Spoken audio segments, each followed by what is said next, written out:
In this fast-paced world where everything moves quickly and we're on to the next thing before we finish what we're doing, we might stop a moment and reflect on our thoughts and how they echo through time. They are not a one-and-done phenomenon. They linger and hang around in our subconscious, waiting to surface again. Hi, I'm Beth Bonness, host of the Thought Echoes podcast. Join me for a fascinating conversation with Dr. Nilanjana Dasgupta, a social psychologist and author of the new book, Change the Wallpaper. Listen as she shares the powerful metaphor of wallpaper that underpins her work on using science to drive culture change and promote greater equality and justice in our communities.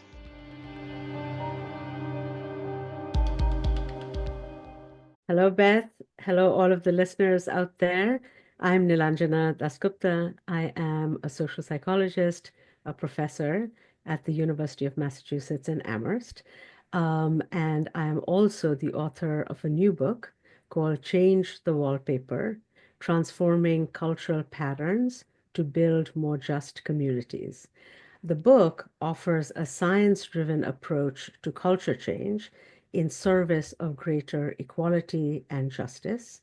And through it, people will learn how to recognize how the power of situations, everyday situations, helps us maintain the status quo, and how people acting together in groups collectively is essential to dismantling it piece by piece.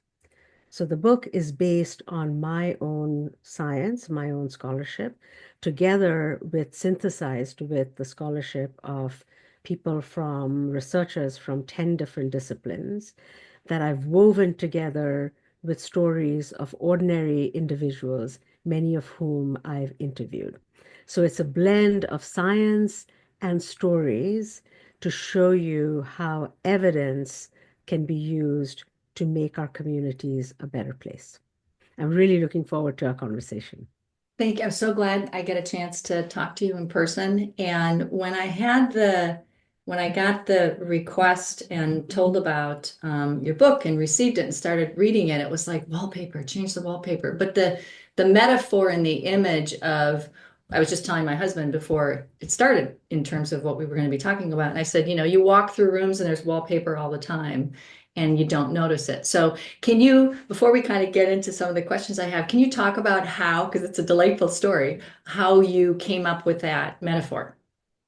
Yeah, so the way in which I actually kind of started this whole journey. You're talking about my origin story, right? Is that what you're interested in? So I'm interested in using science to use it for social good. So I'm sort of interested in the intersection between science and social good. And initially, I thought I would pursue a career in medicine. But my own wallpaper growing up was of parents who were a scientist and an engineer.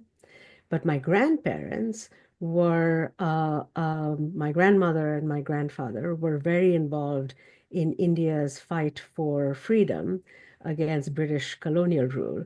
And they worked very closely with Mahatma Gandhi.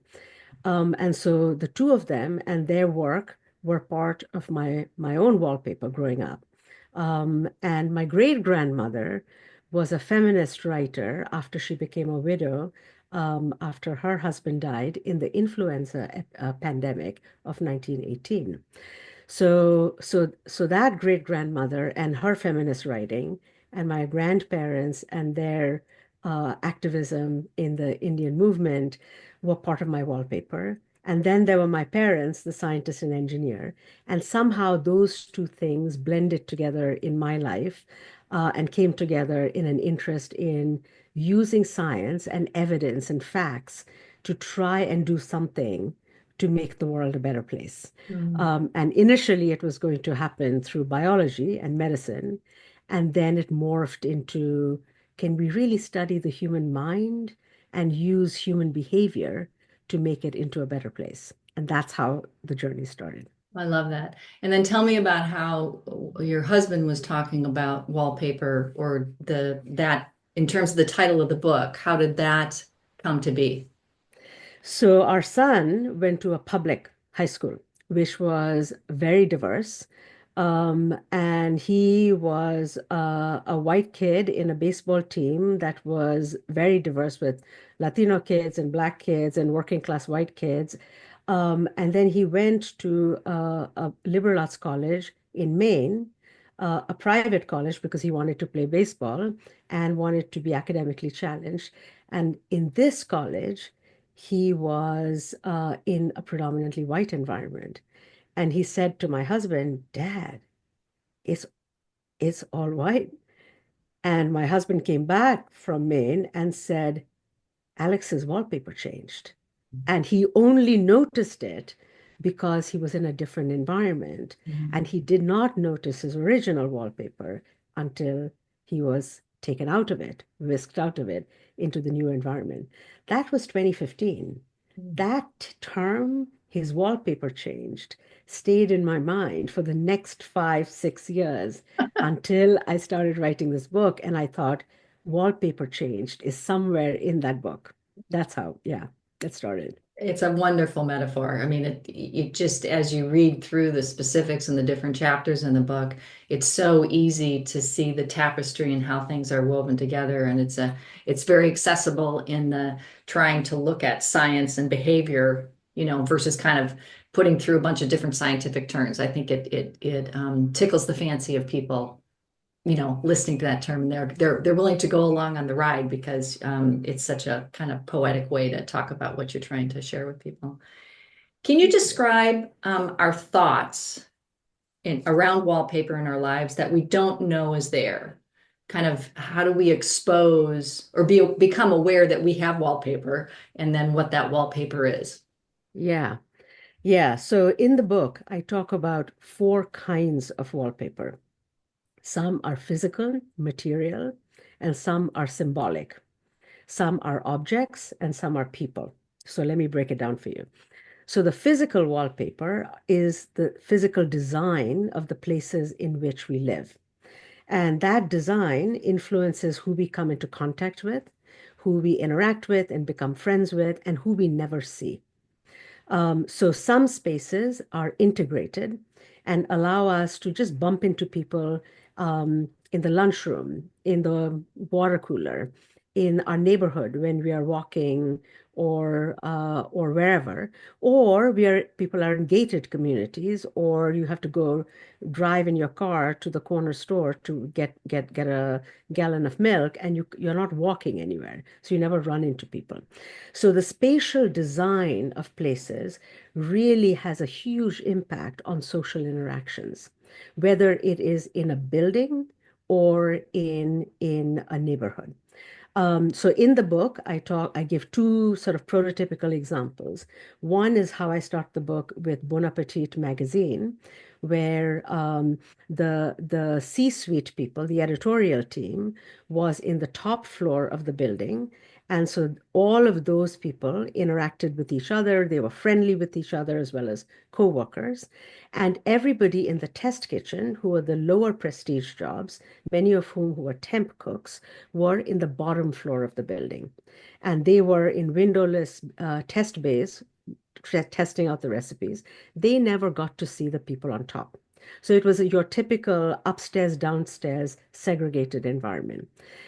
So contrast that sort of physical environment with one in the startup company called Drift, where the CEO of the company worked side by side with his employees and hung out in the same space. So the employees got to know him, he got to know them. They had casual conversations. Those 2 contrasting examples is one type of wallpaper, how the physical design influences how we interact or not. Even though we're not paying attention to that physical environment, it's in the background, it really affects social relationships. So that's one. The second is symbolic wallpaper, which is the stories we hear that provide interpretations of social reality. Is something fair or is it unfair? Is it a deserved success or is it a handout? Is it something that where a person really worked hard or they didn't work hard? All of those stories really provide explanations of why things are the way they are.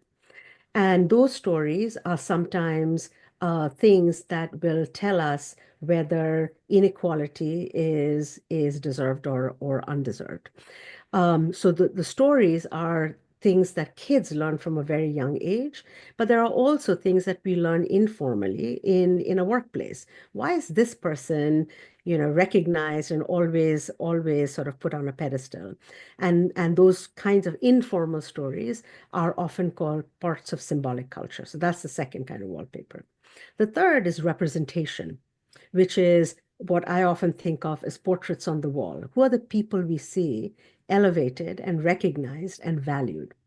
If all of those people are look the same and they are all in the same role, and so there are a narrow band of roles and a narrow sort of looking people, then we can walk into a room or an organization and know that the people who are respected and valued are all within a narrow band. In order to be valued in this space, you have to be a certain type. And if you don't fall within that narrow band, then you really won't get ahead very much. Alternately, you could see a diverse array of people who can be the portraits on the wall. That's the third kind of wallpaper. And then the final one is social norms, the unspoken rules of the game that some people know that allow them to navigate without friction and get ahead, take advantage of opportunities. And other people just don't know the rules of the game. And so they get stuck. They get stuck in the maze. There's a lot more friction. They can't take advantage of opportunities. And so they get sort of stuck in the middle of the pile. So those four types of wallpaper, some that are visible, some that are not, are often in the background. And they help some people get ahead and they leave other people behind. When I think about awareness of any one of those four different categories of wallpaper, there are those people who are in a position of privilege where they fit, whether it's the portraits on the wall or they're in a narrow band that allows them to cruise through. There are obstacles and challenges they have to go through, but the wallpaper, basically the current is, they're running with the current. And then you have many people who don't, and they're going against the current. And so for both of them, I think for those privileged to be aware that they've got things going with the current, it's hard to look out and see that other people they're kind of going against the current, but they're not thinking of them. They're kind of unaware of it because everybody should be able to get ahead doing the things that they've been doing successfully. So I think having those people become aware of that. So I've got white privilege. I have against the river when it comes to being female, but I'm for I'm going with the current as white. So do you have advice for the people who are basically going with the current, so the wallpaper is helping them, so they become aware so that they are more sensitized to other people and can help or broaden the wallpaper, examples. So somehow Yeah, for those to help versus the other ones obviously need some help, but I feel as if those who have got the privilege have to be aware so that they can help make some changes that is going to be more diverse, unless somebody just pops from job to job looking for something that has got more diversity, that it's a better match. But I yeah, feel like there's such inequalities. It's really on those who have got the privilege to kind of recognize that they have the privilege yeah, and make some yeah. changes. Yeah, I think your question is an excellent one, and I think that part of the challenge that you're identifying is that the effect of the wallpaper, because it is in the background, it's in the periphery of our vision, it's not in the front and center. It's very hard for us to know that the impact of our successes is partly because we are being carried by the current, to Mhm. use your metaphor. Mhm. And it is only when we are going against the current that we become aware of the current. So that awareness comes when you're plopped into a different environment, like when Alex noticed his wallpaper had changed. It is only when you notice something has changed that you become aware of it. So my answer to your question, one answer, is I think when people mix with other people who are different from them, the casual social mixing, friendships, co-workers, when we become aware of somebody else's story, somebody else's where they went to school, or what happened with them, some medical bill, school loan, some hardship that often you wouldn't otherwise know because it is not something that is visible. It's not something that somebody is carrying with them that is visible, but it just comes out in a conversation, not in a first conversation, but over time. It is through those little stories that we often understand the circumstances of someone's life that is different from our own life. And I think it is those stories that through them, we understand where we might be privileged and where we might be disadvantaged. It works in both directions. Sometimes we don't know our own disadvantages that we might find out by learning about somebody else's privilege, and other times it works in the reverse way. So I think interacting with people who are just different from us is the number one way I think that we learn about each other's lives. That if we could lead less segregated lives and more integrated ones, which is why in the book, I sort of spend a whole chapter on these stories. So part of the stories is through just social mixing. Part of it might be through media, through sort of shows and fiction and nonfiction. And there's this whole genre of media entertainment, which is stories that are packaged with entertainment that I think really allow us to see lives that otherwise of people that we would otherwise not know, we would otherwise not run into. So I think that's probably the one easy way to enter into the experiences of people we otherwise would not, people whose shoes we wouldn't walk in. When we had talked about entanglements, and part of this is entanglement. I mean, all this is because you've got rivers and people are floating in your direction and going against the other direction. So we interact, we're very social beings. We interact with people all the time. But the Western, part of the Western wallpaper is being an individual and doing it by yourself, not kind of acknowledging all the, all the helpers that you take for granted. You're in a city and there are firefighters and there are policemen and there are grocery workers and there are all this stuff that you just think you're the one that's doing all the work and you're getting all sorts of support from people. But when you look at entanglement and the ripple effect, which you mentioned earlier, so with the wallpaper, as again, I'm going to come from the person in a privileged position, understanding their impact, that if they don't expose themselves to more diverse people, it's just reinforcing, and you're working on your behalf, but it's like that's not sufficient. And I think I'm not trying to be judgmental, but I think since COVID, where everybody was locked in and you were trying to help, and sometimes the best way to help was to stay locked in so you didn't expose. Our kids were petrified of coming home and were healthy, but they were petrified that we would die because they had been traveling with, other people.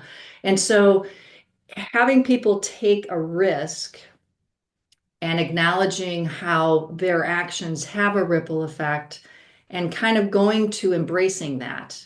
And so, as you said, exposing yourself from a diversity perspective to being humble enough to listen to somebody else's story where you don't feel like you have to problem solve for it, throw money at it. You just listen.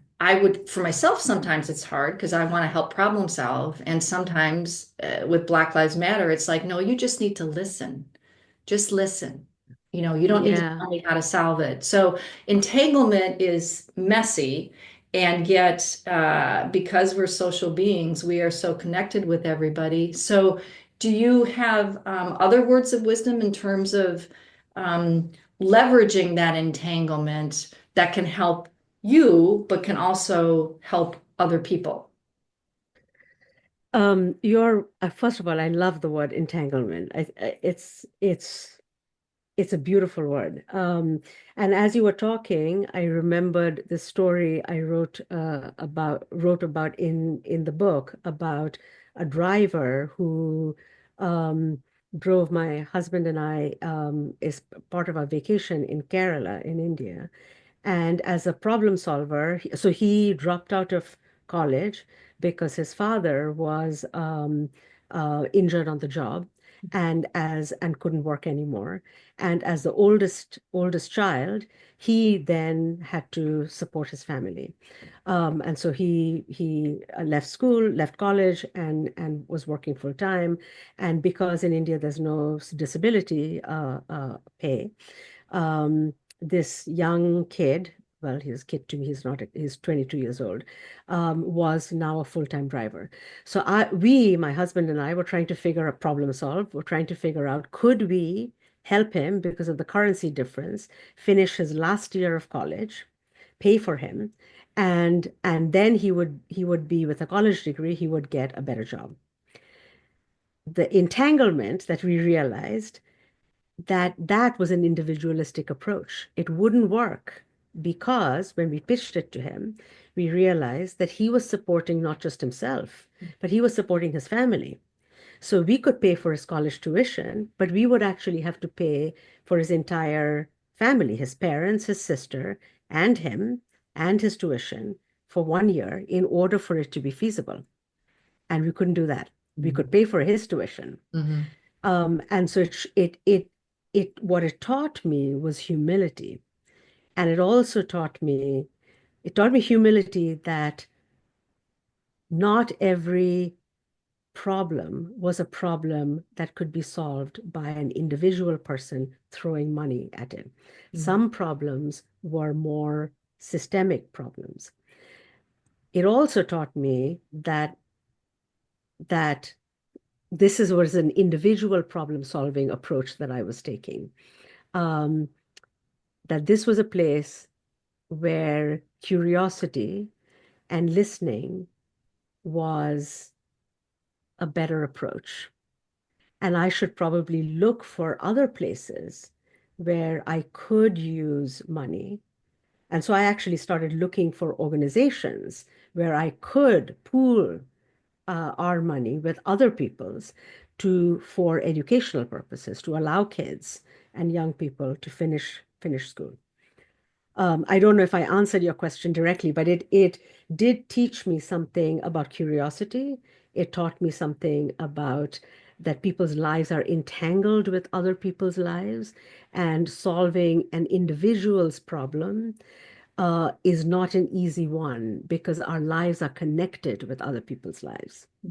No, I think there's so many elements to entanglement that we can touch on.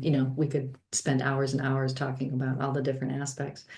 I think that the problem solving, and this goes back to the wallpaper, but in having conversations with people, my husband and I joked, it wasn't early in our marriage, but within we've been we're on 45 years, so we've been married a long time. But somewhere along the line, we'd come home from work. There's the, jabber, jabber, jabber, back and forth. And the two of us are problem solvers, and you see distress. And so you're trying to problem solve. And then I think somewhere along, it was like, I just need you to listen to me. I just need to vent a little bit to a trusted, and I don't. So now when somebody comes at it with that kind of intensity where you think, okay, we're in the bunker, and we will coach and say, I'm just looking for listening. I'm not looking for problem solving. And sometimes it's really hard to just listen because you want to provide that. And then when it's done, when they're done talking, then it's like, can I offer something, or you're really not looking? And then often, because you've gotten a chance to talk it out and just present it without trying to worry about justifying or whatever, then there's an openness to talk about if you'd like some help, then you can brainstorm off of me. So that curiosity and humility, I think, is very are good reminders. And I think the older I get, because of the life experience, especially as my daughters, our youngest just got engaged, which is very exciting. And you're Congratulations. thinking, what words of wisdom? And it's kind of like the words of wisdom are, I'm here. Yeah.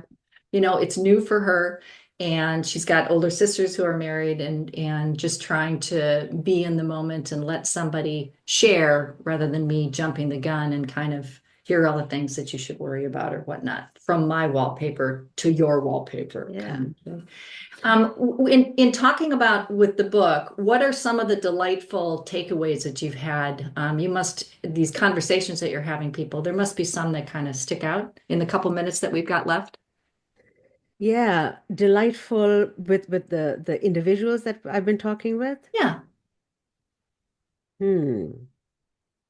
I have to think. Let me do a timeout. About Hmm. Um, it could be, or what delightful comes to mind as a surprise, because you write a book and you're all in the book, and then once it's released, it's no longer your baby. It's no, like how people are reading it and interpreting it. It's on the reader, and your intentions for how you read it are yeah. your intentions, but it doesn't necessarily mean it's the way somebody interprets it. So were there any surprises with people reading the book, or you're running across that they uh, thought of something or saw something different than you intended, but it was a kind of a delightful surprise? Yeah, I'll mention a few things that have come up so far. So, one thing that's been delightful is that that the one of the key things in the book is that we should the invitation to mix with other people who are different from us. The two examples of social mixing that others have given me that they have been trying in that I've learned in different groups is one through food and another through music, and I've loved that. So somebody recommended a book, a cookbook, that this immigrant woman who started cooking then invited other people, other women to cook with her. And that then started this cooking thing. And it brought different kinds of people who were sharing recipes from their families. So that was one example. And then the Mm. other example was about sharing music from different cultures and blending musical instruments, um, music, singing in different languages. So these two, I think there's something universal about music and about food Mm. as a way that things that are tactile, things that people enjoy, things that are low entry points before you get to the difficult stuff. Mm. It's not ignoring the difficult stuff, but it is a lower bar of entry. And it completely clicked in my mind. And I think there's something there. I want to be able to explore that more. It makes total sense. I mean, everybody's got to eat and everybody listens to music, even though it would be different music, but everybody listens to music of one sort or another. That's great. I was going to ask you what's your parting words of wisdom, but those kind of fell into the category of invite people over for food and see what their, family stories are. Can you talk about what, with where you are with the book launch and kind of what your next project is going to be? What I'd like to do is to find um, organizations and people who want to take some insights from this book and try them out in the real world. In the real world might be in their community organization, it might be in their business, it might be in their nonprofit. I don't quite know what I don't quite know who will be excited and say, I want to do that. Um, what I do know is that based on the science, that some kinds of interventions and trainings don't work. Mm. The instruction, the try to fix people, the diversity training as a way to create social change doesn't work. And in fact, it becomes this backlash, which is the moment we're in. But other things to try and intervene on the situation, to shift around cultural norms, does work. The question is, who wants to play in the sandbox with me? So that is what I'm looking for. You triggered something that I wanted to ask you. You mentioned that intentions aren't always sufficient, and trying it over and again, over again, trying for, a different result. We all know that phrase. And so having an intention seems like it's your why. Why are you doing this? So having that intention, I think, is a grounding. But I get, if you don't have is it not having a plan? What is it that where intention isn't sufficient? What's the next step? If somebody's got, let's say there's a nonprofit group that says, I really want to do this, and their intention is that they realize that they're not honoring diversity enough. Too many people are going against the current in the river or whatnot. So they have an intention of changing that. So would, from your perspective, then saying, okay, I'd like to try some tools that you offer in the book, then that's kind of taking that intention and putting some oomph behind it. Yeah, I think the issue is not intention is important. I think what we do is we usually focus on trying to change people's beliefs, trying to change individual hearts and minds. So in our mind, we assume that the key to change is individual agency, that you try and change individuals' attitudes and beliefs. And if you can move the individual, that individual's behavior will change. With that individual's behavior, somehow the organization or the culture will change, and somehow the structure or the system will change. But we never connect the dots between the intention, the belief, the behavior, the culture, and the system. And what I'm saying is that the research shows that belief change does not necessarily produce behavior change, because the behavior, all of our behavior, is really pushed around by situations. It's pushed around by the roles we occupy, it's pushed around by what others around us think. We care about what significant others around us think. We want to be like them. Their opinions nudge our behavior. It's influenced by what our boss thinks. It's influenced by whether or not we think we can actually engage in that behavior, whether we have the confidence to engage in that behavior. Other kinds of stuff affects our behavior. Social norms affect our behavior. So our behavior is influenced by situational forces, not just what I privately believe. So if we want to change behavior, we should actually try to change that situation. So that's one thing. But then even if we could change someone's individual behavior, you put them back into that situation, they will, like an elastic, they will ping right back into their original behavior because nobody else around them has changed. In order to produce real change, we need collective action. We need the group of people to change together and act together and push against that wallpaper. It sounds easy, but it's not. It's not easy, and there'll be, just like developing new habits, as you said, the elasticity back for whatever what's ever coming around you. You may not be able to hold on to it. So it's like practice and patience and all of that. Thinking about what words of wisdom would you give people? Your book is packed with so many wonderful stories that you go off and think of some stories that are like that for you personally. At least I did when I was reading it. And there are so many good ideas that sometimes it's like, that was a really juicy one. I want to just take a pause and imagine how I could incorporate that or try that on with my peeps.